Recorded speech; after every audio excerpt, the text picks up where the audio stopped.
Nous sommes ici au jardin de la tombe. Beaucoup de détails démontreraient l'authenticité de ce lieu. Proche du jardin se trouve une montagne qui ressemble à un crâne et qui pourrait correspondre au lieu du crâne, Golgotha, lieu où Jésus a été crucifié entre deux brigands devant une foule l'insultant et l'humiliant. Les crucifixions avaient toujours lieu à côté de grandes allées principales, à la vue de tous, afin de dissuader d'éventuelles rébellions.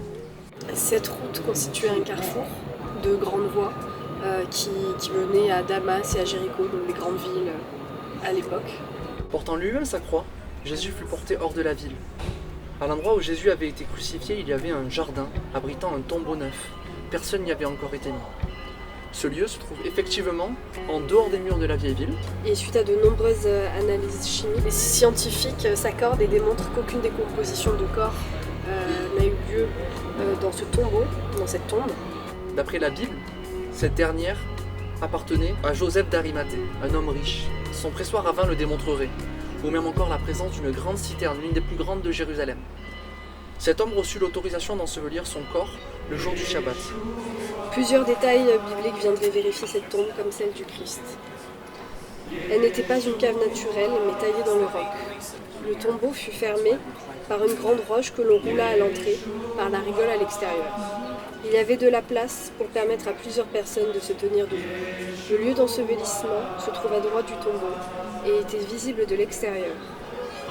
400 ans plus tard, les Byzantins passent par là et y inscrivent une croix à l'intérieur avec les initiales Jésus-Christ, commencement et la fin. Les caractéristiques sont en adéquation avec celles des évangiles, c'est vrai. Pas une n'est trahie. Mais nous ne pouvons affirmer ce site comme le réel lieu de sa crucifixion, de son ensevelissement et de sa résurrection. Peut-être n'aurait-il permis de le savoir pour éviter l'idolâtrie d'une cave. Peut-être qu'il voulut laisser des preuves de sa venue. Peut-être que le véritable lieu est encore inconnu.